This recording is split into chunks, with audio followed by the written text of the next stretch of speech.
What's up, everybody? Welcome back to Masondogg Academy of Technology. I'm your host for today, Zay, and we are going to talk about myths, the top 5 myths about cryptocurrency that keep people from taking action, keep people from getting started. All right. I've been in crypto since 2017 and I have heard all of these myths. I've seen it in real time, folks. I've talked to real people. I'm not talking just YouTube online. I'm talking about real people in real life have brought up all of these points when discussing crypto. So I'm just going to address some of the top ones here. And I'm in Chat GPT because obviously, if you see our thumbnails, this is where I've been making some of the thumbnails. So let me know what you guys think about AI. We do plan to cover some AI, do some AI topics soon. If you have any questions or anything like that, let's learn together. I'm still learning myself. I'm not an expert. So if anyone has any tips, maybe I can make these better because I have to go through like multiple uh multiple options or multiple iterations before I actually get something that I like. So maybe somebody can help me with that. But we are here to help you. Okay, this is our site.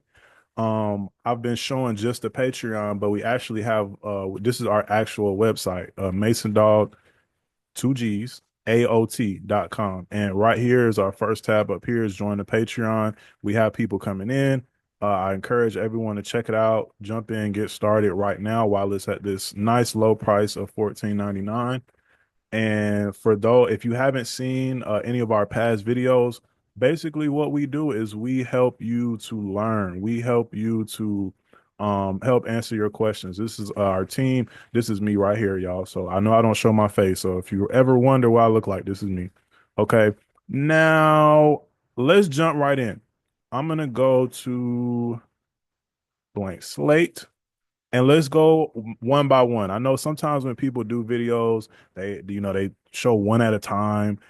I'm I like to be transparent. I'm going to show you guys each step or each myth. I'm sorry, each myth, and then we're going to break down and kind of dive into each one. So again, these are not even though I did get some ideas from Chat GPT, I actually edited some of the stuff, some of the myths that they gave because these are the top 5 that I've seen or that I've heard talking to real people. Okay.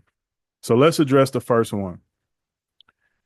I know if you've been in Bitcoin or you've been in crypto for a minute, you might laugh at this, but I'm telling you guys, everyone is not educated and does not understand how Bitcoin works. You would be surprised how many people tell me, "Oh, I want to get some Bitcoin, but I don't have $90,000 or I don't have $100,000." You don't have to buy a whole Bitcoin to start at all, period. You don't have to have a lot of money to start. That is one of the biggest misconceptions. Once I talk to people about crypto, usually once they understand Bitcoin or understand the concept, one of the first questions that they ask is, okay, how much do I need to get started? I don't have a lot of money, or, money's tight, inflation is up, eggs are up, rent is up. We all know the price of everything is crazy. So many people think that they need a lot of money to get started or they have to buy a whole Bitcoin, and that's absolutely not true. All right, so we can clear that up very quickly.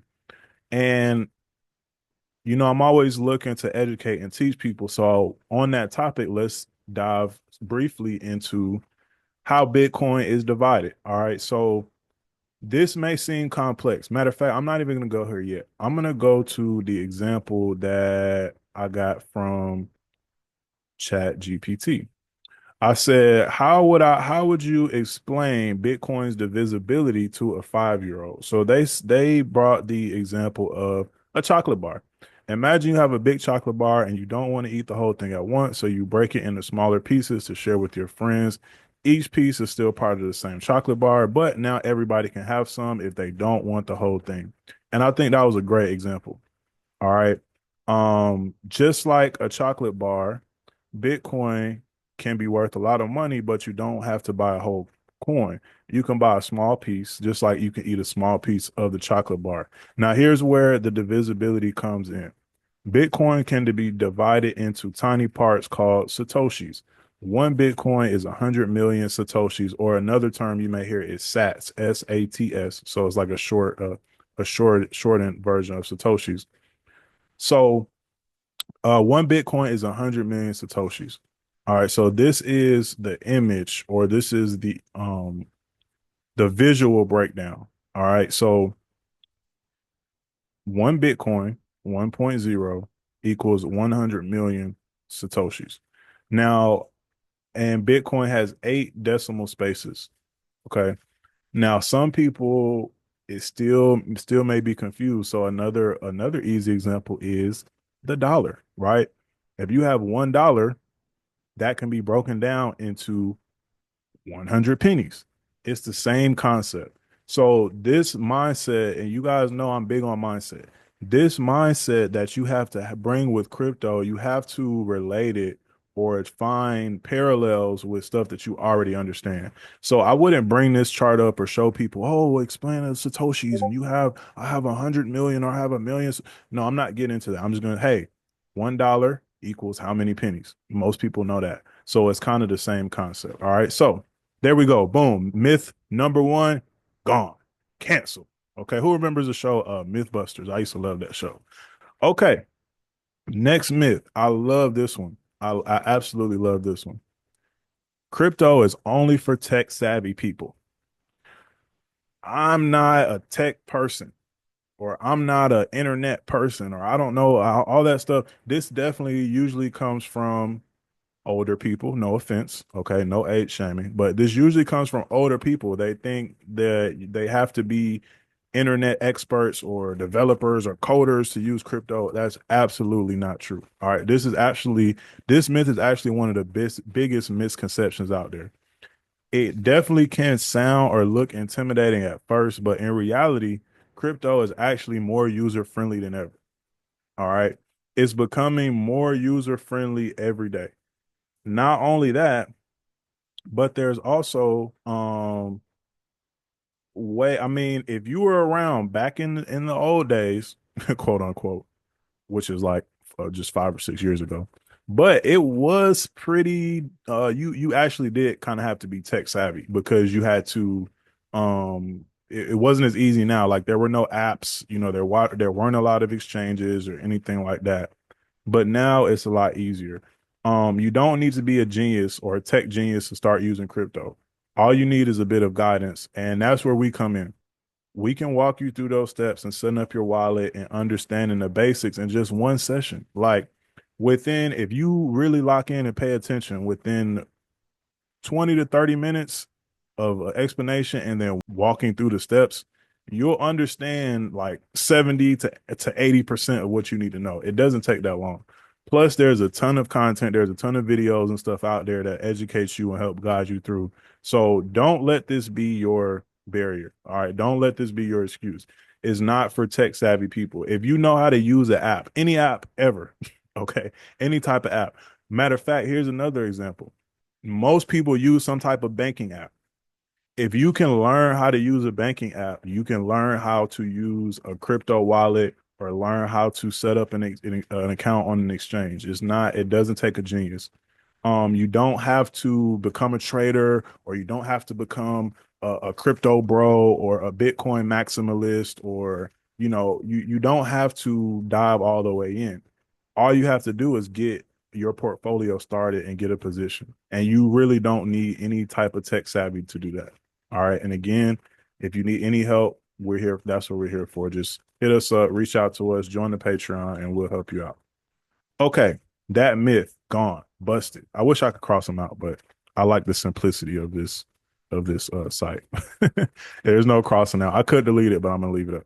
Third myth: crypto is too risky. Crypto is too risky. Now, this can be debatable. A lot of people can debate this, but listen, hear me out. All right, hear me out. Hear me out. What it is true that crypto is extremely or can be extremely volatile. All right. The idea that crypto is too risky is often exaggerated because everything is risky. All right. Risk is everywhere. When you wake up in the morning, there's risk. When you get in your car, there's a ton of risk. When you talk to a girl or talk to a guy, or you date a guy or date a girl or whatever, there's risk. There's risk involved with everything. So you have to understand the risk and take measured steps. All right, you have to learn how to manage risk. Learning risk management. Risk management is a process of identifying the potential downsides as well as the potential rewards. Balancing risk and reward is a crucial process in any investment. All right, any investment is not just crypto. So, yes, there is a level of risk. Yes, the risk or the volatility is heightened, but here's how that can work to your advantage. And I'm going to touch about on this a little bit more in level 5, but and I'm sorry, myth 5. The risk that's associated, there's actually more risk, I believe, in not getting involved or not jumping in because you can lose out on a lot of potential. So here's a list of the world's top assets by market cap. Obviously, gold is number one right here at 19 trillion. There's not it's a lot of things that may be not on this list, like real estate and private wealth and different things like that. This is public. Um, $3 trillion in Apple alone. That's one company. There's thousands of companies in the on the stock market. $3 trillion in Nvidia. $3 trillion in Microsoft. Bitcoin and silver have a lot of room to grow, especially if they surpass these companies and start to go towards a market cap of gold. So there's a lot more upside than downside. Now, can you lose all your money? Of course. You can do that in crypto. You can do that at the casino. You can do that in the stock market. You can do that in business. There's risk everywhere. So risk is should not and then here's different types of risk. I'm not going to jump into everything, but this is just an example, of risk like in banking. All right, there's a lot of risk everywhere, but here's what you want to do. You want to learn how to manage risk and balance it, okay? Not just avoid it. If you want to say, hey, I'm going to avoid, it's too risky, crypto's too risky, investing is too risky, I'm just going to avoid it all. What's going to happen is your wealth is going to get eaten away basically by inflation, because if you don't invest, then as the prices of everything go up, the money that you have or the money that you make, the value of it is going to go down. So risk is not something you want to try to avoid. It's something that you want to try to understand and manage. Myth number 4. Crypto is only for speculating, gambling, or investing. There's no real world use cases. This is completely false. This is a narrative that they definitely tried to spin in the early days. Was around early in Bitcoin. They used to always, whenever it was mentioned on the news or financial networks or platforms, one of their favorite lines was, "Oh, crypto is only used by criminals." They used to say that. Crypto is only used by us for speculating or for gambling. It's not a real investment or it's not a real world use case. Well, let me give you one example that is going to completely bust this myth. One example. I don't even need a whole list. I'll give you one example or one word. And that word is remittance. So if you don't know what that word means, I like to show these definitions. What is remittance? Remittance is a non-commercial transfer of money by a foreign worker or a member of a diaspora or basically abroad. So it's remittance is money transfer. So let's say if you want to send money, let's say you have family in another country or you have someone in another country that you want to send some money to, or even in another state or another city, right? I send money to people almost every day. And guess what happens? You have to pay fees. You have to pay fees and you have to wait. So let's say, for example, if I wanted to send money to a friend and they were, in another state. Now, let's not even get into another country. Let's just keep it here. Let's just keep it simple. Let's say they're in another state. What options do we have? Well, we have um, PayPal, we have Cash App, we have Venmo, we have Zelle. But what's the common factor in all of these things? All of these apps have a middleman that is going to take a fee, and there's usually some type of processing period, right? So if I want to send some money to someone, not only am I going to pay a fee to do that, but I have to wait for the transaction to process or something like that. So what I instead do now when I need to send money to someone, I ask them, "Hey, do you use crypto? Do you have a wallet? You know, do you is we have another option?" So I instead of me spending, a few dollars, like I do PayPal transactions all the time and they kill you on fees. Like they might charge you 20, 10, 20, 30% of what you're sending just to send it. With crypto, it can be sent instantly with a very, very minuscule fee. I'm talking pennies. All right, so that's one real world use case. I don't even really need to get into more. There's definitely more, but for the sake of time, I'm just going to give that one. There's also utility as well, different crypto projects that provide, that solve real world problems.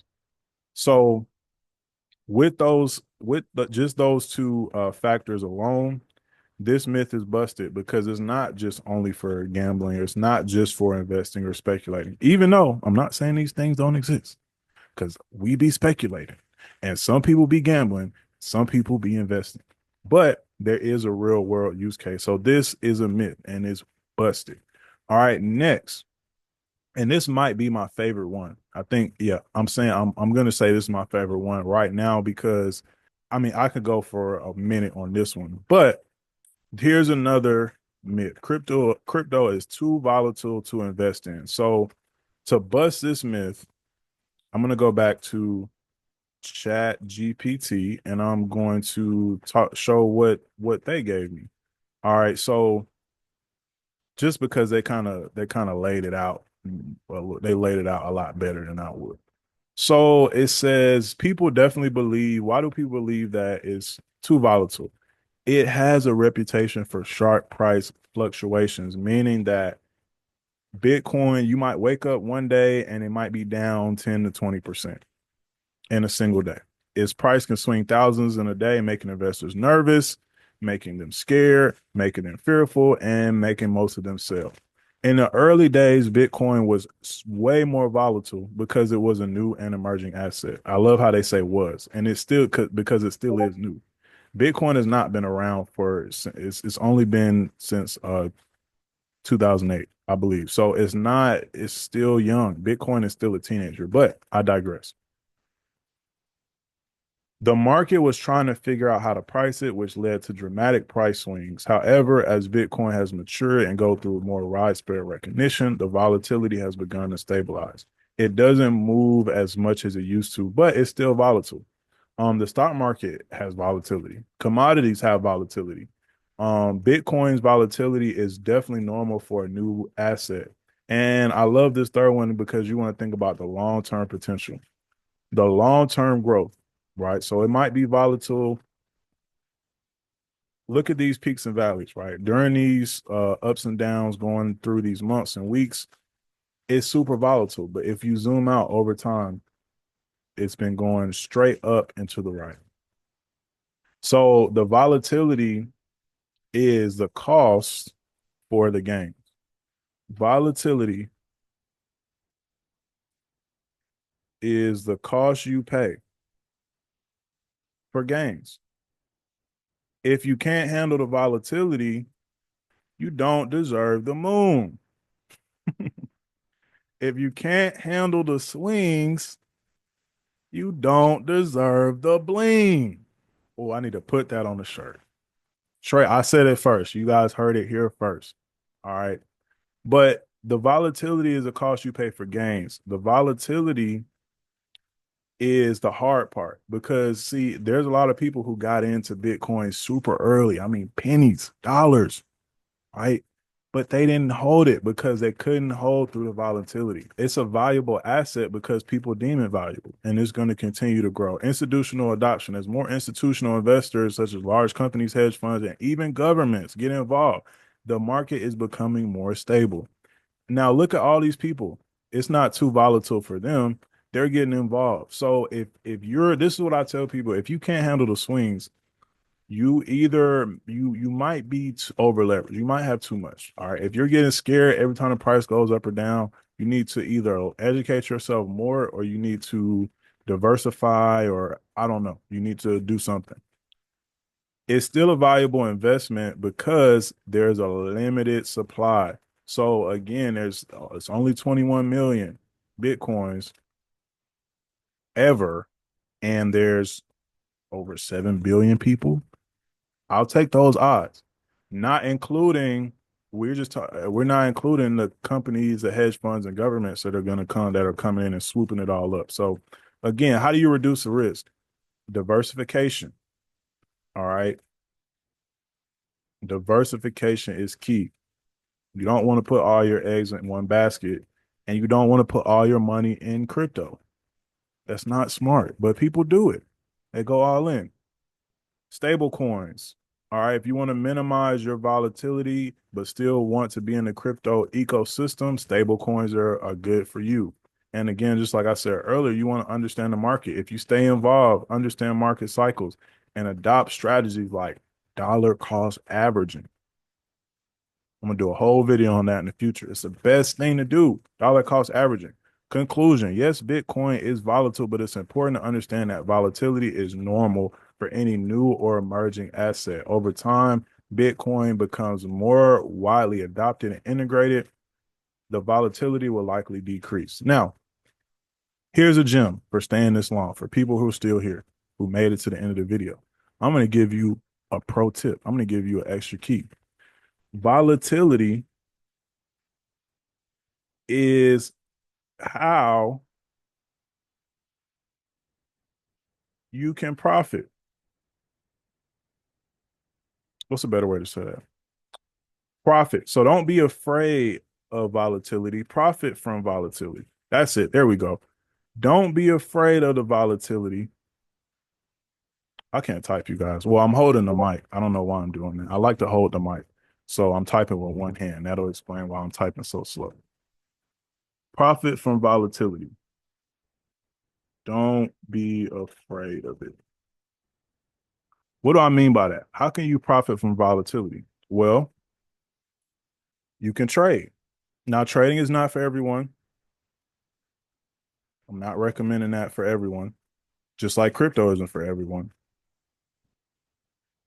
Here's another way to profit from volatility that people don't know about: liquidity pools, providing liquidity, exchange tokens. What do I mean by this? So, the more volatile the market is, these things allow you to participate and profit from the volatility. So, with trading, how would you profit? Well, if I wake up, like, okay, let me give you a perfect example. So I have notifications set up on for from like certain exchanges, right? So I might wake up and see a notification saying, "Hey, the price," and I'm going to use this. I'm not endorsing this coin at all, whatever. I'm just following it, but I see this happen a lot because this is a volatile coin. I see a notification. Popcat is down 10% in the past 24 hour or whatever. Then a few hours later, I might get a notification that says Popcat is up 10% in the same day. So, how can you profit off of that volatility? Well, let's say if I had some capital, right, and I saw this, and then I said, okay, I'm gonna buy some Popcat because I know when it goes down 10%, eventually it's gonna is it not eventually, but it could come back up. Or I know that this price swings like that, so I'm gonna buy some when it's down 10%, and I'm gonna sell when it's up. You buy low. That's how you. This is how you make money. I'm gonna keep reminding you guys this every video. You buy low, you sell high. Now the frequency or the time period of how you do that is up to you. If you're doing that in short time periods, like in a day or in a few hours or a few days or whatever, you're a trader. But let's say you don't want to trade. Liquidity pools might be a better option. Liquidity pools, hit us up on our Discord, hit us on our Patreon. If you want to learn about liquidity pools, you want to learn about exchange tokens, I will give you all that sauce. If you want to learn more about those, just hit us up on our Patreon. Join our Patreon. We'll give you all of the sauce, the best way to set up liquidity pools, the best exchange tokens to buy. All right. So where you can profit from that volatility. So with the liquidity pools, you're able to provide liquidity for the exchange for people that are trading, because you're not trading, you're just providing liquidity for them. You're just making your assets available for them to trade, and you earn rewards. You reap benefits. You get paid on the fees. That's just like the exchange. It's like you're becoming the bank, right? The bank gets paid whether you make money or lose money. The casino, the house gets paid whether you make or whether you gain or lose, because they get paid on the fees. They get paid on the transactions. Same thing with the exchange tokens. If you're holding exchange tokens and the exchange is making money from the fees, and they're putting some of that fees into the liquidity pools for the tokens, or they're burning tokens, you're earning money. So again, don't be afraid of this volatility. Learn how to profit from it. And that is what we help you do here at Masondogg Academy of Technologies. So this is a nice, quick little video. If you have any questions, comments, drop them down below. If you have any topics you want us to cover, you have anything that you need help with, that's what we're here for. So looking forward to seeing you guys on the next video. I appreciate you. Thank you for making it this far, and have a great day. I'm out. Peace.